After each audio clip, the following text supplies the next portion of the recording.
Assalamu alaikum wa rahmatullahi wa barakatuh. Karibu tena katika sauti ya mwalimu. Ni mimi Dr. Madiha Salim, mhadhiri kutoka Chuo Kikuu cha Technical University of Mombasa. Ewe mwanajamii, huu ni mwezi wa 5 ama mwezi wa Mei. Mwezi huu umetengwa ili tukumbushane na kuelezana masala ya akili, masala ya afya ya akili, tuelimishane kuhusu changamoto zilizoko, kuhusu maradhi ya akili na kadhalika. Kwa hivyo leo mwanajamii, nimependelea tulizungumze swala ambalo watu wengi huwa hawalielewi wala hawalitambui kwamba liko, nalo ni suala la gaslighting. Gaslighting ama tunaweza kuzungumzia ni unyanyasaji wa kiakili. Tunasikia watu hunyanyaswa, na pale tunapozungumzia kuhusu unyanyasaji mara nyingi huwa hatuelewi kwamba akili pia inaweza kunyanyaswa. Mtu anaweza kukuteka akili yako, akakutia katika wasiwasi ambao hufai kuwa nao. Kwa hivyo kuna watu katika jamii wanapitia mitihani mizito. Wengine ni katika mahali pa kazi, pengine ni boss wako, ama katika ndoa, pengine ni mwenzako, ni mke ama ni mume ambaye akuna tabia hii ya gaslighting, ama pengine katika uhusiano ni rafiki na kadhalika. Kwa hivyo hii gaslighting ni nini? Gaslighting nimetangulia kusema kwamba ni unyanyasaji wa akili. Ni pale mtu mmoja anapomteka mwenziwe akili yake, ashuku ukweli wake mwenyewe, kwamba mtu mpaka anaanza kuingia wasiwasi kama mimi ni mzima ama si mzima. Hutumika mara nyingi kumdhibiti mtu yule ambaye anafanyiwa hii gaslighting. Yule anayefanya anataka kumdhibiti yule mwenzake. Mwenzake hana shida yoyote, hana shida ya akili wala hana shida ya maisha. Mwenye shida ni huyu ambaye anafanya hii gaslighting, anataka kumdhibiti mwenzake. Kwa hivyo katika ile hali ya kumdhibiti, huwa anamfanya yule mwenzake achanganyikiwe, anamchanganyisha, anamtia wasiwasi na anamfanya asijiamini. Anaanza kupanda zile mbegu za kumtia wasiwasi na kutojiamini. Kwa hivyo mfano wa gaslighting ni upi? Jambo la kwanza ambalo ningependa wewe utahadhari nalo ni kukataa ukweli. Mtu ambaye anakufanyia gaslighting anakuingia katika akili yako mpaka anakuteka, mpaka unakuwa unafanya maradhi wasiwasi wewe mwenyewe, unaanza kujishuku kama uko mzima. Kwa hivyo kitu cha kwanza ambacho atakuingilia ni kukataa ukweli.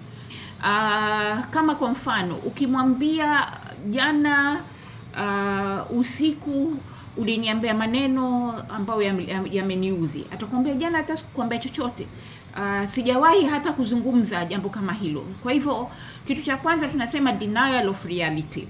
Kitu chochote ukimkumbusha tukio ambalo alilifanya kweli, atakataa. Sasa pale atakapokuwa anakataa na nakataa kwa idhibati ya hali ya juu kwamba mimi sikufanya, mimi sikuenda, basi sasa anaanza kukutia wasiwasi, labda ni mimi sikuelewa ama mimi sikufahamu. Na ukipima kisawasawa, yale maneno unamwambia ni ukweli, yale maneno alikuambia kweli, ama pale mahali alikwenda kweli, lakini sasa anakuzungushia ile karata, anakufanya wewe uwe na wasiwasi kwamba yale maneno unamwambia hayana ukweli. Kwa hivyo inasema denial of reality. Alafu kitu cha pili, aina ya gaslighting ambapo pale anaanza kukuteka, tunasema twisting of facts. Anaanza kubadilisha ukweli, yale maneno ya ukweli anapindua na kuyabadilisha. Tuseme kama kwa mfano, unaposema hili jambo linaniudhi, atakwambia you are too dramatic. Wewe unapenda tu kitu kidogo unakifanya kiwe kikubwa. Ama atakwambia unapenda kuzidisha mambo, na ilhali lile jambo ni zito. Kwa hivyo zile facts ambazo unamwambia anazitwist, anazipindua na kukufanya kama wewe huelewi, wewe ni mjinga, wewe ni mpumbavu. Hapo sasa unaanza kujishuku. Kitu cha tatu tunazungumzia ni blaming the victim. wewe unahisi kwamba yule mwenzako ndio amefanya mambo ya kuudhi, lakini sasa anakurudishia. Sasa badili ya yeye kuwa yeye ndio anayefaa kuhujumiwa, yeye ndio anayefaa kuulizwa kwa nini akafanya yale mambo, yeye analirudisha kwako. Kwa hivyo anakufanya wewe kila wakati wewe ndio mnyonge, na kila akifanya makosa anayapindua yale makosa ili wewe ndio onekane kwamba wewe ndio ulifanya yale makosa. Pengine wewe ndio ulisababisha mimi kufanya yale makosa, hata kama atakubali yale makosa ni kweli, lakini atakwambia mimi nilifanya kwa sababu wewe ndio ulinifanya nifanye yale makosa. Ilibidi nizunguke na mwanamke ule mwingine kwa sababu wewe hunitoshelezi. Ilibidi nibadilishe kwa sababu wewe hufanyi. Kwa hivyo hatokubali yale makosa yake atakurudishia kwamba wewe ndio ulomfanya aingie katika yale makosa. Kwa hivyo hii ni dalili ya mtu ambaye anafanya hii unyanyasaji wa akili ama gaslighting.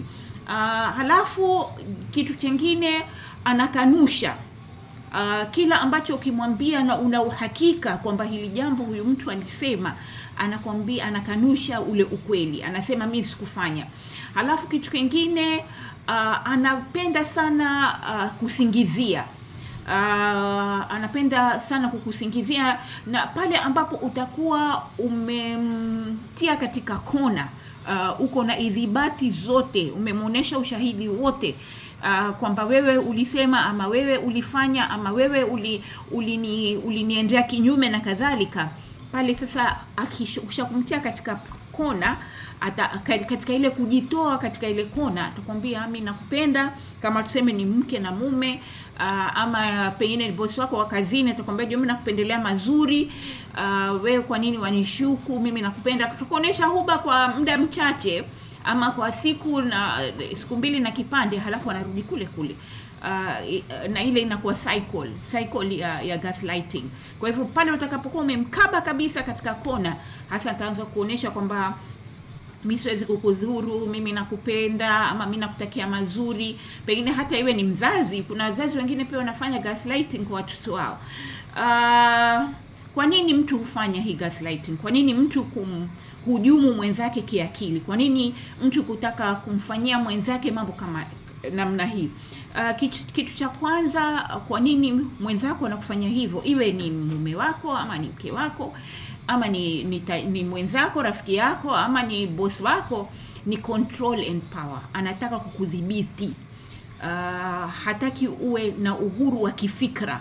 Kwa hivyo ili kukudhibiti ama kukutia katika box, anafanya hii gaslighting. Kwa hivyo ya kwanza ni kukudhibiti, anataka zile control and power. Kitu cha pili, anajaribu kukwepa majukumu yake. Ama tunasema kwa kizungu avoiding accountability. Pengine yeye ni mume katika nyumba, hawajibiki kama mwanamume. Kwa hivyo anatumia hii gaslighting kukufanya wewe ujishuku, na kukutia wasiwasi, na kukufanya wewe hauna raha, uko katika anxiety, unawaza kila wakati. Ni kwa sababu anataka sasa kujiepusha na wajibu. Hawataki kukubali makosa yao. Halafu ni kwa sababu kuna mambo, pengine ni mwenzako kazini hafanyi kazi, kazi zote anakuachia wewe. Kwa hivyo anatumia hii kukwepa ile accountability. Ama pengine ni rafiki yako, ama pengine ni mume wako ama ni mke wako, anatumia hii to avoid accountability, kukwepa uwajibikaji wake. Halafu pia kitu kingine ambacho kinamfanya mtu afanye gaslighting ni ulaghai. Wanafanya umtegemee sana yeye. Kwa hivyo tunaita kwa kizungu tunaita manipulation. Anakumanipulate, akupeleke vile anavyotaka. Iwe sasa yeye ndio mwenye kukupeleka, la kufanya ufanye vile anavyotaka yeye. Ikiwa ni masala ya uamuzi, uamue vile anavyotaka yeye, wewe hauna kauli kabisa.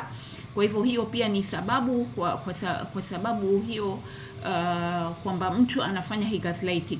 Halafu pia kuna wengine wana tabia ya ubinafsi wa kupindukia. Sababu nyingine hiyo, kwa kizungu tunasema narcissist. kuna watu ambao wako na tunaita personality disorder, ama utu wake uko na hitilafu. So tunazungumza kuhusu narcissistic personality disorder. Kuna watu wengine wao ni wabinafsi, hawafikiri mtu mwingine, hawafikiri mambo ya mwenzangu wala hisia za mwenzangu. Yeye ni mimi. Kama wazungu wanavyosema, it has to be my way or the highway. Kwa hivyo tuna watu ambao wako katika majamii ambao tunaishi nao, wengine katika majumba wako na hizo tunasema ego zao ni kubwa sana, si kawaida. Kwa hivyo wako na hii tabia ya gaslighting. Sasa utajikinga kivipi? Kama tuseme kwa mfano ni boss wako, ama ni mume wako, ama ni mke wako, ama ni rafiki yako, kuna hii shida ya gaslighting na unahisi kwamba sasa inaanza kukutatiza. Kitu cha kwanza, amini hisia zako. Pale unaposema kwamba mimi nilikwambia, na yake anza kuruka kwamba hukumwambia, ama pale atakapokuwa tunazungumza kwa kizungu to defend himself or herself, kuwa na shaka kwamba ile hisia yako ni sawa, yale matamshi yako ni sawa, hujachanganyikiwa wala hauna wazimu. Kitu cha pili, kama tuseme katika mahali pa kazi, hifadhi rekodi. Kama ni barua ama ni ushahidi wowote, manake mtu namna hii mara nyingine anaweza kutia mahali pabaya, haswa katika mambo ya kazi. Kwa hivyo weka rekodi zako vizuri, siku moja kikupindukia wewe unajua utajitetea kivipi na rekodi zako. Alafu kitu cha tatu, weka mipaka, ama tunazungumzia kuhusu boundaries. Jaribu kujiepusha, haswa pale ambapo tuko na uwezo katika kutagua marafiki, hata katika mahali pa kazi. Mtu ambao kumuona ako na hizi tabia za gaslighting, jaribu kupunguza mawasiliano na watu wasio wa kweli, watakutia katika shida. Halafu haswa katika ndoa, ikiwa mwenzako na hii shida ya gaslighting, ukiwa unaishi na mwenzako katika ndoa na ako na hii shida, utakuwa hauna amani. Hapatakuwa ile ndoa haina furaha, kwa sababu utahisi kama anakutia wazimu sasa. Kwa hivyo utafuta msaada. Kuna washauri na swaha ambao wanaweza kumsaidia mwenzako, na ushauri wa mume na mke unafanywa pamoja, tunasema couple therapy. Huendi wewe tu ukienda kufanywa ushauri ama counseling, lazima uandamane na mwenzako. Na ni shida, mtu ambaye anafanya gaslighting hajui kwamba kuna shida. Kwa hivyo umshawishi mwenzako, mtafute msaada ikiwa mnataka ile ndoa yenu idumu. Halafu jiamini we mwenyewe, endelea kujijenga, kuangalia mtazamo wako. Mtu asikufanye akakudunisha, akaanza kukutia shida za kihisia na za kiakili. Ujilinde we mwenyewe, afya yako ya kiakili ni muhimu. Na ukiona sasa imekuzidi sana, wewe pia utafuta usaidizi. Kwa hivyo gaslighting ni kitu ambacho kiko sana katika jamii, na sana kinapatikana na watu ambao wako na uhusiano za karibu. Mwenzako amekuteka kabisa, hujielewi, na mara nyingi inamletea yule ambaye anafanywa hii gaslighting pia maradhi ya wasiwasi, na anaweza kutia maradhi ya akili. Shukran sana kwa kunisikiliza. Ni mimi Mwalimu Madiha. Shukran.